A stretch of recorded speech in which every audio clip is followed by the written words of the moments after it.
ஓம் விக்னேஸ்வரா போற்றி, ஓம் நோக்கரன் அருளை போற்றி. நல்ல காலம் பிறக்குது, நல்ல காலம் பிறக்குது. நல்லா இருக்குதுங்க. மேசராசிக்கு நல்லா இருக்குது, மிகச்சிறப்பாக இருக்குது.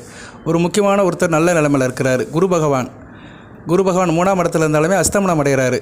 சூரியனால் அஸ்தமனம் அடைகிறது நல்ல அமைப்பு தான். ஏன்னா 3ஆம் இடத்துல அஸ்தமனம் ஆனார்னா 2ஆம் இடம் வழுக்குன்னு அர்த்தம். குரு 3ஆம் இடம் உபயசான ஸ்தானம், மறைவாகி அஸ்தமனம் அடைகிறாரு. பரவாயில்ல, அங்கே புதனும் இருக்கிறாரு, அடுத்து சுக்கிரனும் போகிறாரு.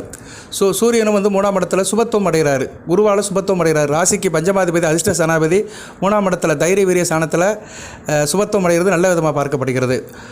குரு கொஞ்சம் இயல்பு நிலை இழக்கிறது மேசராசிக்கு இப்போ நல்ல விதமாக பார்க்கப்படுகிறது. நல்லாயிருக்கும். சரியா நேர்களே?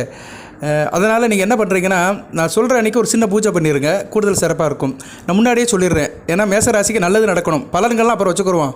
பலன்கள் எல்லோரும் சொல்லலாம், அப்படி இருக்கும் இப்படி இருக்கும் எல்லாம் சொல்லலாம். அதெல்லாம் ஜோடனை ஈடுகட்டி சொல்கிறது, கிரகங்களை வச்சு சொல்கிறது. நானும் நிறைய பலன்கள் சொல்லியிருக்கிறேன். அடுத்து பலன்களும் சொல்கிறேன். இந்த வீடியோவில் அடுத்து பின்னாடி பலன்களை சொல்கிறேன். இருந்தாலும் முன்னாடியே எதுக்கு நான் அந்த பூஜை வழிபாட்டை சொல்கிறேன்னா, நிறைய நேரில் ஸ்கிப் பண்ணிட்டு போயிடுறாங்க, கடைசி வரை கேட்க மாட்டேங்கிறாங்க. அதனால் நல்ல வார்த்தையை முன்னாடியே சொல்லிடுவோம். 26/6/2025 அன்றைக்கி பிரதமை தீதி, புனர்பூச நட்சத்திரம். சரியா? பிரதமை தீதி எப்போயுமே வளர்பிறையாக இருந்தாலும் சரி, தேய்பிறையாக இருந்தாலும் சரி, அதுக்கு ஒரு சக்தி இருக்கும். சரியா நேர்களே? அமாவாசைக்கு பின்னாடி வந்தாலுமே சந்திரனுக்கு பவர் இருக்கும். தேய்பிறை பஞ்சமி வரைக்கும் சந்திரனுக்கு பவர் இருக்கும். அதனால் ஒன்றும் பிரச்சனை இல்லை. சந்திரன் பௌர்ணமியாக இருந்தாலும் சரி, பௌர்ணமியாக இருந்தாருன்னா தேய்பிறை பஞ்சமி வரைக்கும் பவர் இருக்கும். அமாவாசையாக இருந்துச்சுன்னா அமாவாசை மறுநாள் இருந்து ஓரளவு அவர் கொஞ்சம் வளர்பிறை சந்திரனை மாறிடுவார். இருப்பினும் சஷ்டிக்கு மேலே தான் பவர் இருக்கும். சரி, திதி ஒரு பக்கம் இருந்தாலுமே அன்றைக்கி நட்சத்திரம் புனர்பூச நட்சத்திரம், குருவாரம் 26/6/2025 வியாழக்கிழமை புனர்பூச நட்சத்திரம். இரவு 8 to 9க்கு ஒரு பூஜை பண்ணிடுங்க வீட்டில். குரு பகவானை நினச்சி கும்பிடுங்க. குரு பகவான் எப்படி சார் கும்பிடலான்னா, சிவனுடைய வழிபாடு தான். சிவனை எந்த அளவுக்கு பூஜிக்கிறீங்களோ அதுக்கேற்ற மாதிரி உங்களுக்கு குருவுடைய அனுக்கிரகம் கிடைக்கும். ஏன்னா தட்சிணாமூர்த்தி தான். கோயிலில் போனோம்னா நம்ம குருக்கு பதில் தட்சிணாமூர்த்தியை கும்பிட்றோம். நவக்கிரகங்களில் குரு இருப்பார், அவர் வேறு, அவர் வடக்கு பக்கமாக இருப்பார். அவருடைய அனுக்கிரகம் வேணும்னா தட்சிணாமூர்த்தியும் கும்பிடலாம். ஞான குரு, மௌன குரு, வேதநாயகன் குரு பகவான் அம்சமாக தட்சிணாமூர்த்தி தெற்கு முகமாக இருப்பார். தட்சிணாமூர்த்திங்கிறது சிவன் தான். அதனால் வீட்டில் சிவன் வழிபாடு பண்ணலாம். சில பேர் வீட்டிலே தட்சிணாமூர்த்தி படம்லாம் வச்சு கும்பிட்றாங்க. அது உங்கள் சௌரியம் தான், அதுக்கு நான் வேண்டான்னு சொல்ல மாட்டேன். இருந்தாலும் வீட்டில் சிவன் வழிபாடு, லிங்க வழிபாடு பண்ணலாம், லிங்கத்துக்கு அபிஷேகம் பண்ணலாம். அந்த சூட்சும வழிபாடு, அந்த முகூர்த்த நேரம், முக்கியமான நேரம் பார்த்தோம்னா 26/6/2025 8 to 9 குருவாரம், குருவரை நல்ல அமைப்பு. சரியா? நல்லா இருக்குது. அந்நேரம் கிரக நிலைகள் எப்படி சார் இருக்குது அப்படி பார்த்தோம்னா, மேசராசிக்கு 10ஆம் இடத்துல லக்கணம் இருக்குது, 2ஆம் இடத்துல ராகு, 3ஆம் இடத்துல மாந்தி சனி. 3ஆம் இடம் இல்லை, லக்கணத்துக்கு 3ஆம் இடம். அப்போ ராசிக்கு 12ஆம் இடம் வந்துடும். ராசியில் சுக்கிரன் இருக்கிறாரு. ராசிக்கு 3ஆம் இடத்துல குரு, சூரியன், சந்திரன். அமாவாசைக்கு மறுநாள் தான். சரியா? ராசிக்கு 4ஆம் இடத்துல புதன், அருமையான அமைப்பு. லக்கணத்தை புதன் பார்க்குறாருங்க. அதாவது ராசிக்கு 10ஆம் இடத்தை புதன் பார்க்குறது அருமையான அமைப்பு. தொழில் நல்லாயிருக்கும். இந்த பூஜையை பண்ணிட்டீங்கன்னா உங்களுக்கு எந்தெந்த விஷயத்தில் சிறப்பு இருக்கும்னு நான் அடுத்து சொல்கிறேன். 4ஆம் இடத்துல புதன், 5ஆம் இடத்துல கேது, செவ்வாய். இந்த அமைப்பில் தான் அந்த நேரம் கிரக நிலைகள் இருக்குது. அதாவது எப்படின்னு பார்த்தோம்னா 26/6/2025 8:30 மணிக்கு இந்த அமைப்பில் தான் ஜாதக கட்டை இருக்குது. செக் பண்ணிக்கலாம் நீங்கள். ரைட்டு. வியாழக்கிழமை. சரி சார், இந்த பூஜை பண்ணிட்டீங்கன்னா எனக்கு என்ன சார் கிடைக்கும் அப்படி பண்ணிட்டீங்கன்னா குருவோட அனுக்கிரகம் கிடைக்கும். இப்போ குரு வேறு அஸ்தமனம் அடைஞ்சிட்டார். 9ஆம் தேதி அடைஞ்சிட்டார். 9/6/2025 அஸ்தமனம் அடைஞ்சிட்டு அவர் கிட்டத்தட்ட எவ்வளோ நாளைக்கு அஸ்தமன நிலையில் இருக்கிறாருன்னா 9/7/2025 வர ஜூலை வரைக்கும் இருக்கிறாரு. இதெல்லாம் குறிப்புகள். ஒரு ஜோதிடர் ஜாதகம் சொல்லும்போது, கோச்சார பலன்கள் சொல்லும்போது அந்த குறிப்புகள்லாம் சொல்லணும், அந்த டேட்டாலாம் சொல்லணும். கிரகங்கள் எப்படி இருக்குது, எந்த நிலைமையில் இருக்குது, இதெல்லாம் சொல்லணும். சும்மா பலன்களை சொல்கிறது, மேசராசிக்கு சொல்கிறது, அப்படி இருக்குது இப்படி இருக்குது சொல்கிறதெல்லாம் ஒரு பக்கம் இருந்தாலுமே புள்ளி ஓரத்தோடு பேசணும். அதுக்காக தான் நான் கொஞ்சம் கிரக நிலைகள்லாம் சொல்லிவிட்டு உங்களுக்கு பலன்களை சொல்கிறேன். பொறுமையாக கேளுங்க. இந்த வீடியோ பார்க்குற அனைவரும் லைக் பண்ணுங்கள், சப்ஸ்கிரைப் பண்ணுங்கள். இப்போ பலன்கள் எப்படி சார் இருக்குது அப்படி பார்த்தோம்னா, பலன்கள் நல்லா தான் இருக்குது, ஒன்றும் பிரச்சனை இல்லை. சரியா நேர்களே? இன்றைக்கி கூட நல்லா தான் இருக்குது. உங்கள் ராசிக்கு 9ஆம் இடத்துல சந்திரன் இருக்கிறார், வளர்பிறை சந்திரன் இருக்கிறாரு. குரு, சூரியன் பார்வை, குரு புதன் பார்வையில் இருக்கிறாரு. எக்ஸாக்டாக புதனை பார்க்குறாரு. ராசிக்கு 3, 6 கூட பார்க்கறதுனால ஆள் தைரிய வீரிய காரியமாக இருப்பீங்க. தொட்டக்காரியம் தொடங்கும், காரிய அனுகூலம் இருக்கும். உத்தியோகத்து போகிறவங்களும் நல்ல விதமாக பார்க்கப்படுகிறது. கொடுக்கல் வாங்கல் நல்லாயிருக்கும். கடன் சம்பந்தப்பட்டவங்களுக்கு கடன்லாம் ரிக்கவரி ஆகிறதுக்கு வாய்ப்பு நல்ல விதமாக பார்க்கப்படுகிறது. குருவை பார்க்குறாரு சந்திரன், அருமையான அமைப்புங்க. ராசிக்கு 9, 12 கூட பார்க்கலாம். தூரதேச நல்லாயிருக்கும். அடுத்த வருட காலத்தில் மேசராசியில் வெளிநாடு, வெளிமாநில தொடர்புகளுக்கு நல்லாயிருக்கும். அதுபோக வீட்டை விட்டு வெளியே போனவங்க, தொழிலுக்காக போனவங்களுக்கு நல்ல விதமாக பார்க்கப்படுகிறது. ராசியில் சுக்கிரன் இருக்கிறார், அருமையான அமைப்பு. சுக்கிரன் உங்களுக்கு சுக்கிரன் 25ஆம் தேதி வரைக்கும் இருக்கிறார். 25ஆம் தேதி வரைக்கும் இருக்கிறார். @% சுயசாரத்தில் போகிறாரு. சரி, அவரோட சொந்த சாதனத்தில் போகிறார். நல்ல அமைப்பு தான். ராசிக்கு 2, 7 கூடையவன். மேச ராசிக்கு எப்போவுமே ராசிநாதன் செவ்வாய் காட்டிலும் சுக்கிரன் தான் முக்கியமான கிரகம். 2 கூடையவன், குடும்ப ஸ்தானாபதி, கலசர ஸ்தானாபதி. நல்லா இருக்கும். கணவன் கூட சேர்ந்து இருப்பீங்க. எங்கே போனாலும் கணவன் மனைவி விட்டு பிடிக்காமல் இருப்பீங்க. நல்லபடியாக பார்க்கப்படுகிறது. நல்லாவும் இருக்குது. கொடுக்கல் வாங்கல் நல்லாயிருக்கும். அக்கம் பக்கத்தில் நல்லாயிருக்கும். ஆள் ஒரு இன்டிகிரேஷனாக இருப்பீங்க. எல்லாத்துக்கும் வேண்டியவராக இருப்பீங்க. சொந்த பந்தத்துக்கிட்ட ஒரு மதிப்பு இருக்கும். எல்லாரும் உங்களை தேடி வருவாங்க. சரியாக விட்டு போன சொந்தமெல்லாம் சேர்ந்து வரும். நல்ல விதமாக பார்க்கப்படுகிறது. திருமணமானவர்களுக்கு இந்த காலகட்டத்தில் திருமண அமைப்பு நல்லபடியாக கூடி வரும். புதுசாக திருமணமானவர்கள் நல்லபடியாக குடும்பத்தை கழிப்பீங்க. நல்ல விதமாக பார்க்கப்படுகிறது. நல்லாவும் இருக்குது. இருப்பினும் பிள்ளைகள் விஷயத்தில் சில பிரச்சனைகள் இருக்கும். மேசராசியில் பிறந்தவர்களுக்கு பிள்ளைகளால் சில கஷ்டங்கள், சில மனசில் துயரங்கள் இருக்கும். ஏன்னா 5ஆம் இடத்துல செவ்வாயும் கேது இருக்கிறார், ராகு, அது திருஷ்டி இருக்குது. அந்த திருஷ்டிக்கு நான் தனியாக ஒரு வீடியோ போடுறேன். இந்த வீடியோ வந்து குரு பகவானை மையப்படுத்தி ஒரு பூஜையை சொல்லியிருக்கிறேன். சரியா? ஸோ ராசியில் சுக்கன் இருக்குது. நல்ல விதமாக பார்க்கப்படுகிறது. அடுத்து 2ஆம் இடத்துக்கு போவார். அருமையான அமைப்பு. 8ஆம் இடத்தை பார்ப்பார். தூரதேச அமைப்பு நல்லாயிருக்கும். தேக ஆரோக்கியம் நல்லாயிருக்கும். வம்பு வழக்கு பிரச்சனை நல்லாயிருக்கும். வீட்டில் குடும்பத்தில் கையில் காசு பணம் இருக்கும். உங்களுக்கு ஆணி மாதம் முழுக்க நல்ல விதமாக பார்க்கப்படுகிறது. ஆணி மாதம் சுக்கிரனும் சூரியனும் நல்ல பலன்களை கொடுக்குறாங்க மேசராசிக்கு. ஆணி மாதம் 4 மறுநாள் தான். சரியா? 4 மறுநாள் ஆணி மாதம் முழுக்க நல்லாயிருக்கும். சுக்கிரனும் சூரியனும் நல்ல பலன்களை கொடுப்பாரு. புதனும் நல்ல பலன்களை கொடுக்குறாரு. ஏன்னா அவர் 4ஆம் இடத்துக்கு வந்துடுவார். 4ல் புதன் இருக்கலாம். சரியா? 4ஆம் இடத்துல ஒரு கேந்திரத்தில் புதன் தனித்த புதனாக இருந்து 10ஆம் இடத்தை பார்க்குறது அருமை. தொழில் மிகச்சிறப்பாக இருக்கும். குறிப்பாக சனி பகவான் சம்மந்தப்பட்ட தொழில் மிகச்சிறப்பாக இருக்கும். எப்படி சார் அப்படி பார்த்தோம்னா, கூலி தொழிலுக்கு போகிறவங்க, கட்டட வேலை பார்க்குறவங்க, சப்கான்ட்ராக்ட் வேலை செய்கிறவங்க, பேக் டு பேக் வேலை செய்கிறவங்க, ஜல்லி மணல் சப்ளை பண்ணுறவங்க, மர வேலை பார்க்குறவங்க, சிற்ப வேலை பார்க்குறவங்க, கல் செதுக்கிறவங்க, கல் மணல் ஜல்லி சப்ளை பண்ணுறவங்க, போரிங் போடுறவங்க, பழைய பொருட்கள் வாங்கி விற்கிறவங்க, பழைய துணி, பழைய பேப்பர், இப்படி பழைய சம்மந்தப்பட்ட பொருட்கள் இருக்கிறவங்க, ஆயில் அண்ட் கேஸ் இண்டஸ்ட்ரியில் இருக்கிறவங்க, மெக்கானிக்கல் ஆட்டோமொபைல் இன்ஜினில் இருக்கிறவங்க, பெட்ரோல் பங்கில் வேலை பார்க்குறவங்க, நீசத்தெரியவங்க இருக்கிறவங்க, கிருஷ்ணாயில், பெட்ரோல், ஃபினாயில், இப்படி நிறைய சொல்லலாம். இதெல்லாம் வந்து செகண்ட் சேல்ஸ்னு சொல்லுவாங்க. செகண்ட் சேலுக்குன்னு சில பொருட்கள் இருக்கும். அதுபோக ஆயில் இண்டஸ்ட்ரி, பெட்ரோல் பங்க் வச்சுருக்கிறவங்க, அதுபோக கழிவு பொருட்கள் சம்மந்தப்பட்ட இதில் இருக்கவங்க, எண்ணெய் சம்மந்தப்பட்டவங்க, நல்லெண்ணெய், தேங்காய் எண்ணெய், இது மாதிரி செக்கு வச்சுருக்கிறவங்க, கடை வச்சுருக்கிறவங்க, எண்ணெய் வியாபாரம் பண்ணுறவங்களுக்குலாம் மிகச்சிறப்பாக இருக்கும். புதன் எப்படின்னா, கடகராசி ஒரு நீர் ராசியிலிருந்து சனி பகவான் வீட்டை பார்க்குறாரு. சனி பகவான் வந்து ஒரு வாயு கிரகமாக இருந்தாலுமே அவர் வந்து நீச திரவியத்துக்குள்ள கிரகம். சனி பகவானாலே பழசுன்னு தான் அர்த்தம். பழைய பொருட்கள், பழைய விஷயங்கள், பழைய வீடு, இப்படி பழசுனாலே சனி பகவான் தான். ஒரு மனுஷன் வந்து பழைய விஷயங்களை பேசுகிறாங்கன்னா அவங்க சனி பகவானோட ஆதிக்கம் இருக்குது. இப்போ மேசராசியில் ஒருத்தர் பிறந்திருக்கிறாரு. சில பேர் எடுத்தோன்னே பாருங்களேன், பழைய கதையை சொல்லுவார். நான் படிக்கும்போது அப்படி இருந்தேன், எனக்கு கல்யாணம் ஆகும்போது அப்படி இருந்தேன், ஒரு 15-20 வருஷத்துக்கு பின்னாடி ஒரு கதையை சொல்ல ஆரம்பிச்சிட்டாருன்னா அவர் சனி பகவான் வந்து ஜனன ஜாதகத்தில் அழுத்தமாக வலுவாக இருக்காருன்னு அர்த்தம். ஸோ சனி பகவான் வலுவாக அழுத்தமாக இருக்கிறவங்க வந்து பழைய கதைகள், புராணங்கள், இதிகாசங்களை பேசிகிட்டே இருப்பாங்க. இப்போ அவர் ராசிக்கு 12ஆம் இடத்துல இருக்கிறாரு. மறைவு ஸ்தானத்தில் தான் இருக்கிறாரு. 12ஆம் இடத்துல இருந்தாலும் விரைய ஸ்தானத்தில் இருக்கிறாரு. பரவாயில்ல. ஜூலை 12ஆம் தேதிக்கு மேலே உங்களுக்கு ஒரு விமோச்சனம் பிறக்குது. ஜூலை 12க்கு மேலே வக்கரமாய் பின்னாடி போகிறார். 11ஆம் இடத்தை நோக்கி போகிறாரு. நல்லாயிருக்கும். ஜூலை 12க்கு மேலே நல்ல ஒரு மாற்றம் கிடைக்கும். சரியா? அப்படி பார்த்தோம்னா ஆடி மாதமும் நல்லாயிருக்கும் உங்களுக்கு. சரியா? அதான் சொன்னேன். ஆடி அடுத்த வருகின்ற மாதங்கள் மிகச்சிறப்பாக பார்க்கப்படுகிறது. அதுக்கடுத்து செவ்வாயும் வந்து ராசிக்கு 6ஆம் இடத்துக்கு போயிடுவார். சூப்பராக இருக்குங்க உங்களுக்கு.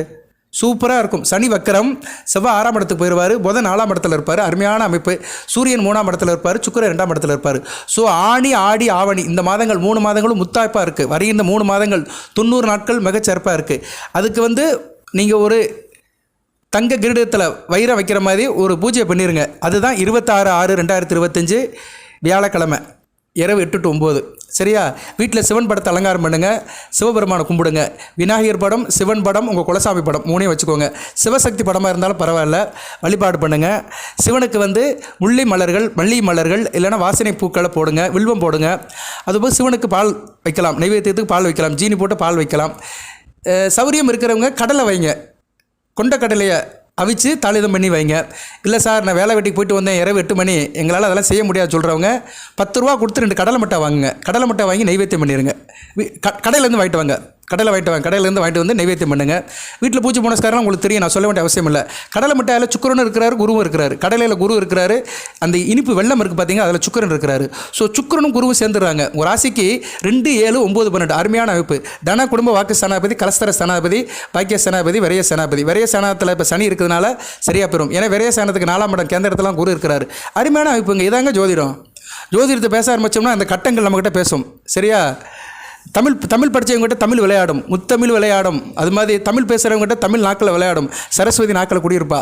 அது மாதிரி ஜோதிடத்தை, வேத ஜோதிடத்தில் உண்மையாக உளமாற இறை அன்போட இறை சக்தியோட பேச ஆரம்பித்தோம்னா அந்த கட்டங்கள் நம்மக்கிட்ட கண் முன்னாடியே வந்து போயிட்டுருக்கும். ஓகே நேரில் அது ஒரு பக்கம் இருக்கட்டும்.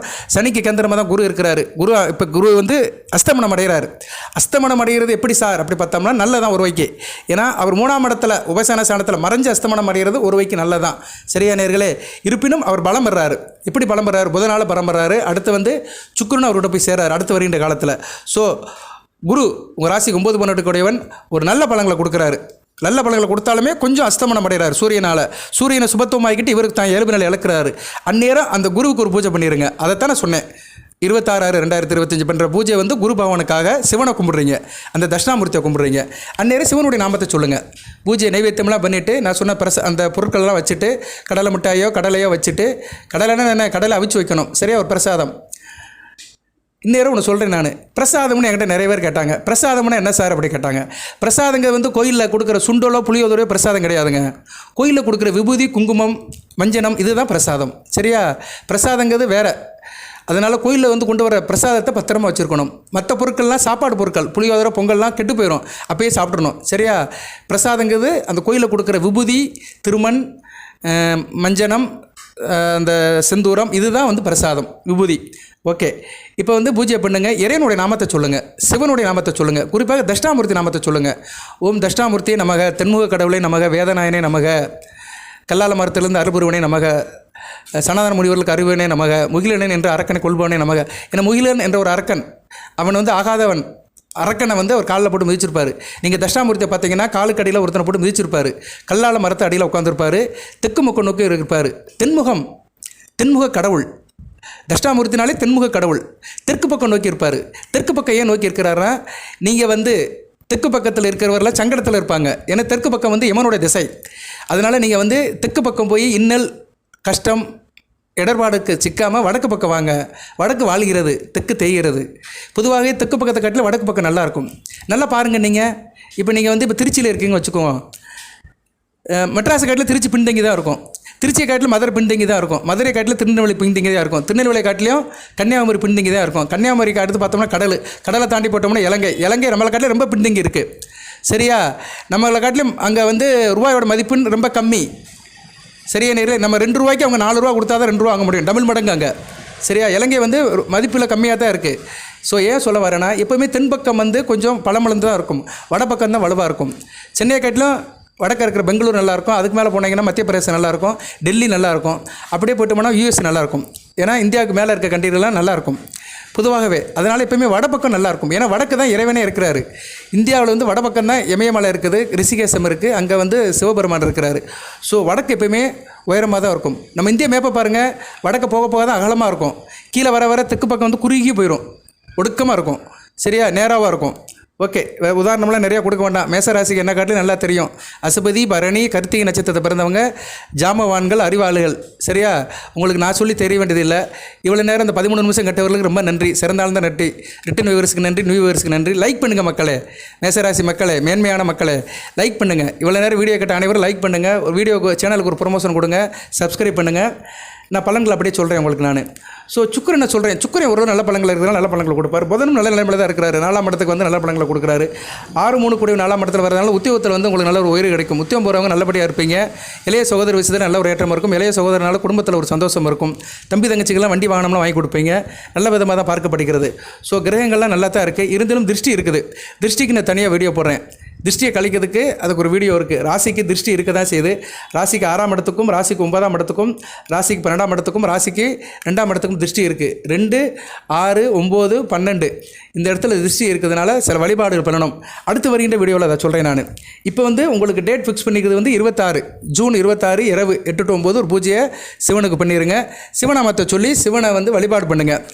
இறைவனை வழிபாடு பண்ணும்போது நமசிவாய நமக மந்திரத்தை சொல்லுங்கள்.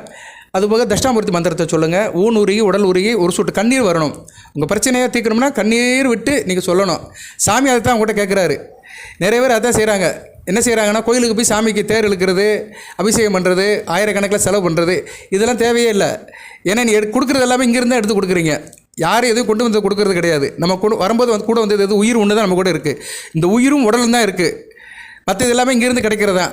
சாமிக்கு நான் பால விஷயம் பண்ணேன். பால விஷயம் எங்கேருந்து கிடைக்கிது? மாட்டுக்கிட்டேருந்து கிடைக்குது. மாடை படைச்சது யார்? சாமி தான். ஸோ எல்லாமே அங்கே கிடைக்கிறத எடுத்து அவருக்கே கொடுக்குறோம். அது அவர் கேட்கல. அவர் நம்மக்கிட்ட என்ன கேட்குறாரு? நம்ம உழைப்பை கேட்குறாரு.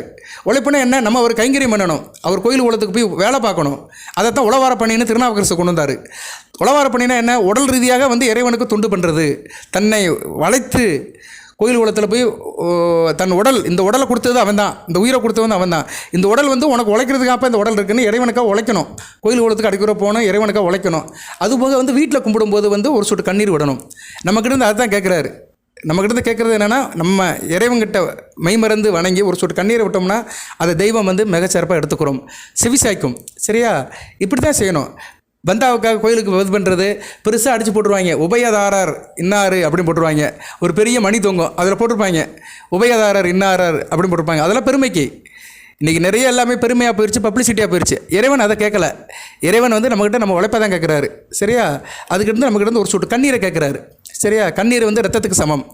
அந்த கண்ணீரை கேட்குறாரு. அதுதான் ரொம்ப முக்கியம். சரி நேரில் ரத்தம் எப்படினாலும் வரும், ஆனால் கண்ணீர் உடனே வராது. கையை கீறினா ரத்தம் உடனே வெளியே வந்துடும், ஆனால் கண்ணீர் வந்து உடனே வராது. நினச்சி பாருங்கள், எனக்கு இப்போ கண்ணீர் வரணும்னு நினச்சி பாருங்கள், உடனே கண்ணீர் வராது. ஆனால் பிளேட் அரைச்சிச்சுன்னா உடனே ரத்தம் வந்துடும், விரலிருந்து ரத்தம் வந்துடும். ஸோ கண்ணீர் வந்து ரொம்ப சக்தியானது. சரியா? கண்ணீர் வந்து பயங்கர சக்தி.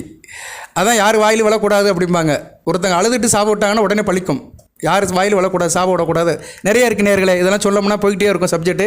நம்ம நேராக இங்கே மேசராசிக்கு வந்துடுவோம், பலன்குள்ளே வந்துடுவோம்.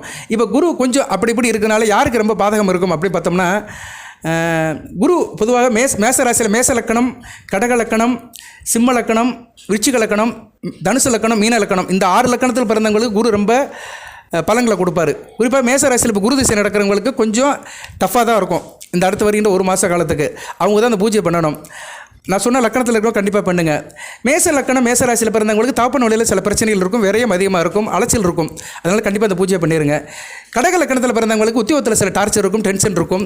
அதுபோக வந்து உங்களுக்கும் வந்து தாப்பனார் விஷயத்தில் சில பிரச்சனைகள், தாப்பனார் விஷயத்திலும் சில பிரச்சனைகள் இருக்கும் கடக லக்கணத்தில் பிறந்தவங்களுக்கு.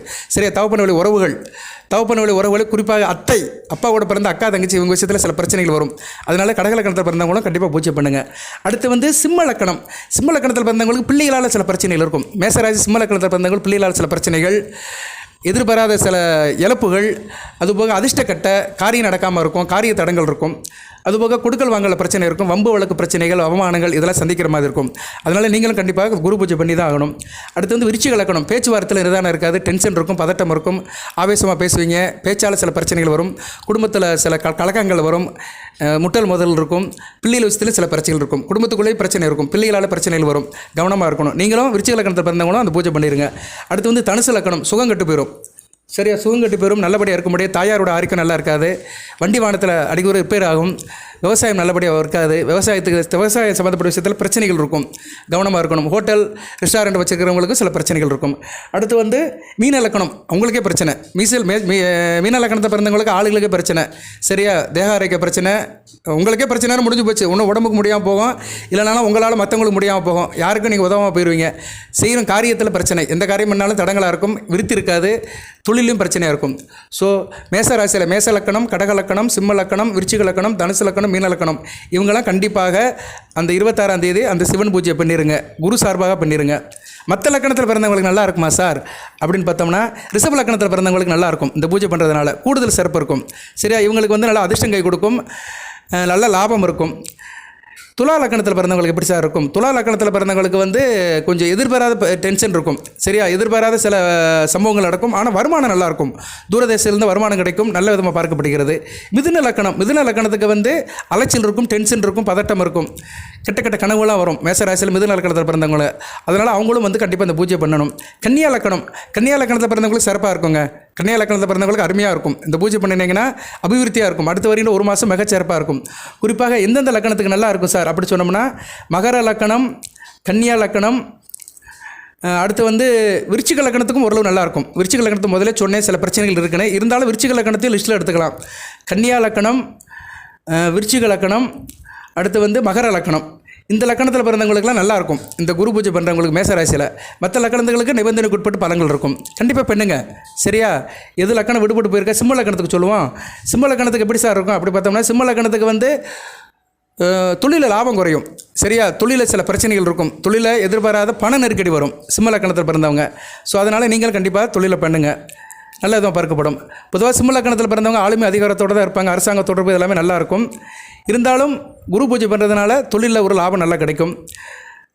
ஆனால் ஆள் நல்லா இருப்பீங்க சிம்ம லக்கணத்தில் பிறந்தவங்க மேசராசியில்.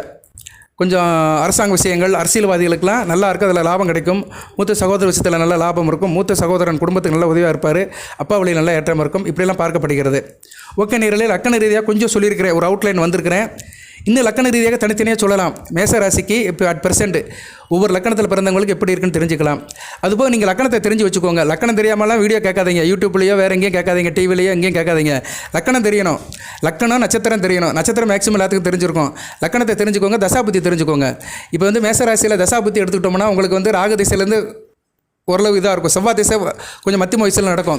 நீங்கள் பரணி நட்சத்திரத்தில் பிறந்தீங்கன்னா சுக்கிர திசை கொஞ்சம் வயசுலேயே முடிஞ்சிடும். அடுத்து சூரிய திசை, சந்திர திசை ஒரு 30 வயசுக்குள்ளே சந்திர திசை முடிஞ்சு போயிடும். 30-35 வயசில். அதுக்கடுத்து செவ்வாய் திசையிலேருந்து தான் பார்க்கணும். 40 வயசு நடக்கும்போது செவ்வாய் திசை நடக்கும். செவ்வாய் திசை, ராகு திசை, குரு திசை, இந்த 3 திசை தான் முக்கியமாக இருக்கும் மேசராசிக்கு. சரியா? ஸோ இந்த 3 தசா புத்தி நடக்கிறவங்க லக்கணம் தெரிஞ்சு வச்சுக்கணும். லக்கணம் தெரிஞ்சு வச்சுக்கிட்டா தான் நல்லாயிருக்கும். லக்கணம் தெரியாமல் நீங்கள் பலன் கேட்காதீங்க. அப்படி தெரியலன்னா கமெண்ட் பாக்ஸில் கேளுங்க. உங்கள் பிறந்த தேதி, வருஷம், மாதம், டைம், AMR PM, எந்த ஊரில் பிறந்தீங்க சொல்லுங்கள். சிங்கப்பூர்லேருந்து அனுப்புகிறாங்க, பிறந்த தேதியும் டயத்தையும் அனுப்புகிறாங்க. நீ எந்த ஊரில் பிறந்தேன்னு சொன்னால் தானே எனக்கு தெரியும். சிங்கப்பூரில் பிறந்ததுக்கும் தமிழ்நாட்டில் திருச்சியில் பிறந்ததுக்கும் வித்தியாசம் இருக்குது. அந்த ஆட்டிடியூட் மாறிடும், கிரக நிலையில் மாறும். சரியா? அதனால பிறந்த பிளேஸை சொல்லணும். அதான் ரொம்ப மஸ்ட்டு. பிறந்த நேரம் தகவல் சொன்னாலுமே பிறந்த இடம் முக்கியம். லக்கணத்தை தெரிஞ்சுக்கிட்டு தயவு செய்து நீங்கள் வந்து இது பாருங்கள், ராசி பலன் கேளுங்க. இல்லைனா யானை, குருடை வந்து யானை தடவின மாதிரி தான். குருடை வந்து யானை தடவினா எப்படி இருக்கும்? ஒருத்தையும் சொல்லுவான், குதிரை வந்து வாள் மாதிரி இருக்குமா, ஒருத்தன் வந்து குதிரை பில்லர் மாதிரி இருக்குமா, ஒருத்தன் வந்து தும்பிக்கை பிடிச்சிட்டு குதிரை கை வந்து உலக்க மாதிரி இருக்குமா. எதுக்கு சொல்ல வரேன்னா, லக்கணம் தெரியாமல் ராசி பலன் பார்க்குறது வந்து குருடை யானை தடவுற மாதிரி தான். அதனால் தயவு செய்து லக்கணத்தை தெரிஞ்சுக்கோங்க, தசா புத்தியும் தெரிஞ்சு வச்சுக்கோங்க. 3 வருஷத்துக்கு ஒரு தடவை ஜாதகத்தை பாருங்கள், நல்ல ஜோசியர்கிட்ட பாருங்கள். யூடியூப்பில் எங்கள் மாதிரி ஆள்கிட்ட தான் பார்க்கணும் கிடையாது. விருப்பம் இருந்தால் பாருங்கள், அது உங்கள் சௌரியம்.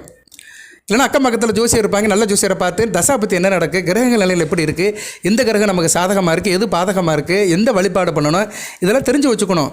எதுவுமே தெரிஞ்சுக்க கிடையாது. இந்த யூடியூப்பில் எவனாச்சும் நல்லது சொல்ல மாட்டானா அப்படின்னு அவனை பிடிச்சி ஏறுறது, எங்களை மாதிரி ஆளுக்கிட்ட கேட்குறது. நான் மேசராசி பரணி நட்சத்திரம் எப்படி இருக்கும் இப்படிலாம் கேட்டால் சொல்ல முடியாதுங்க. மேசராசி பரணி நட்சத்திரத்தில் எந்த லக்கணத்தில் பிறந்திருக்கு, என்ன தசா பற்றி நடக்குது, அந்த தசாநாதன் எங்கே இருக்கிறாரு, இதெல்லாம் நிறைய விஷயம் இருந்தால் தான் தனிப்பட்ட மனிதனுக்கு ஜோசியரை சொல்ல முடியும். இப்போ நான் சொல்கிறதெல்லாம் ராசிக்கு தான் சொல்கிறேன், உங்கள் மனதுக்கும் உடலுக்கு தான் சொல்கிறேன். வழியே தனிப்பட்ட முறையில் மேசராசியில் பிறந்தவங்களுக்கு சொல்ல முடியாது. இது ஒரு குரூப்பாக சொல்கிறது தான். சரியா? குரூப்பாக சொல்கிறது தான். ஒரு நாட்டுக்கு செய்தி சொல்கிற மாதிரி தான். சரியா? பக்கத்துலேருந்து பார்த்தா தான் தெரியும்.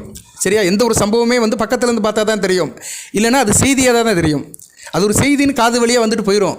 ஆனால் அந்த சம்பவத்தை வந்து நம்ம வந்து அனலைஸ் பண்ணணும்னா பக்கத்துலேருந்து பார்த்தா தான் தெரியும். சரியா நேர்களே? அதனால் கொஞ்சம் நல்லா ஐயந்தரை தெரிஞ்சு வச்சுக்கோங்க. சரியா? தீர ஆராய்ச்சி பண்ணி தான் பலன்களை சொல்லணும். அந்தளவுக்கு உங்கள்கிட்ட அந்த தேடுதல் இருக்கணும். வாழ்த்துக்கள். தொடர்ந்து வீடியோ போடுறேன் பாருங்கள். இப்போதைக்கு இந்த குரு பூஜை பண்ணிட்டீங்கன்னா நல்லாயிருக்கும். 26ஆம் தேதி குரு பகவானை நினச்சி சிவபெருமானை கும்பிடுங்க. வாய்ப்பு இருக்கிறவங்க கோயிலுக்கே போங்க. சரியா? அந்த டயத்தில் சிவன் கோயிலுக்கே போட்டு தட்சிணாமூர்த்திக்கு அர்ச்சனை பண்ணிங்கன்னா கூடுதல் சிறப்பு தான். கோயிலுக்கு போகிறவங்களும் போங்க. 8 to 9 கோயில் திறந்துருக்கும். சிவன் கோயிலுக்கு போட்டு தட்சிணாமூர்த்தியை கும்பிட்டுட்டு அவருக்கு வந்து வில்வேலையை போட்டு அர்ச்சனை பண்ணிவிட்டு நெய் விளக்கு போட்டுவாங்க. சரியா? நெய் விளக்கு போடுங்க, மஞ்சள் அஸ்திரம் சாத்துங்க, மஞ்சள் கலர் பூக்கள் போடுங்க, மஞ்சளை கொட்டுங்க. ஒரு பாதத்தில் மஞ்சள் வாங்கிட்டு போங்க. ஒரு 10 ரூபாய்க்கு மஞ்சள் பாக்கெட் வாங்கிட்டு போயிட்டு அவர் பாதத்தில் கொட்டிட்டு வந்தீங்கன்னா மிகச்சிறப்பு. ஏன்னா மஞ்சள் தான் குருவுக்கு ரொம்ப பிடிக்கும். இதை செஞ்சிட்டிங்கன்னா மிகச்சிறப்பாக இருக்கும் மேசராசிக்கு. அது பர்டிகுலராக குரு திசை நடக்கிறவங்களும் மிகச்சிறப்பாக இருக்கும். சரியா? இப்படி தான் பலன்கள் சொல்ல முடியும் என்னால். அதுக்கு மேலே சொல்லணும்னா உங்கள் ஜாதகத்தை பார்த்து தான் சொல்ல முடியும். சரி, இந்த இறைவனை பிடிச்சி வச்சுக்கோங்க. சிவனுடைய பாதத்தை சிக்குன்னு பிடிச்சிக்கோங்க, நல்ல விதமாக நடக்கும். இப்போதைக்கு எல்லாமே இவர் தான். சரியா? இவரை பிடிச்சி வச்சுட்டிங்கன்னா நல்லபடியாக இருக்கும். விட்டு விடாதீர்கள், நல்ல பலன்கள் நடக்கும். தொடர்ந்து வீடியோ போடுறேன் பாருங்கள் நேயர்களே.